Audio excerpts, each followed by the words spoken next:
Cosmos बँकेनं सन 2025-26 या आर्थिक वर्षात सर्वच आघाड्यांवर उत्तम कामगिरी केली आहे। 31 मार्च 2026 पर्यंत बँकेनं 44,000 कोटींचा व्यवसाय पूर्ण केला असल्याची माहिती बँकेचे अध्यक्ष ॲडव्होकेट प्रल्हाद कोकरे यांनी दिली आहे। आर्थिक प्रगतीचा आढावा घेण्याचा बँकेच्या कॉस्मॉस भवन या मुख्य कार्यालयात पत्रकार परिषदेचं आयोजन केलं होतं। कॉस्मॉस बँकेनं गुजरातमध्ये एकूण 10 नवीन शाखा सुरू केल्या असून गुजरातमध्ये बँकेच्या एकूण 38 शाखा आहेत। तसंच 7 राज्यात मिळून एकूण 193 शाखा झाल्या आहेत। आगामी काळात दक्षिण भारतात आणि पश्चिम महाराष्ट्रात मोठ्या प्रमाणात शाखा विस्तार करणार असल्याची माहिती बँकेच्या अध्यक्षांनी दिली आहे।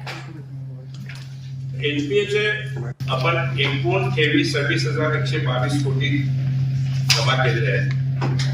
त्यामध्ये वाढ ही गेल्या वर्षीपेक्षा 21,51 कोटीची आहे आणि कर्ज वितरण 17,868 कोटींनी केलेलं आहे। 3 कोटीच्या आतली जी कर्ज आहे त्याचं जे लक्ष होतं ते 50% असतं, ते आपण 52.52 केलेलं आहे।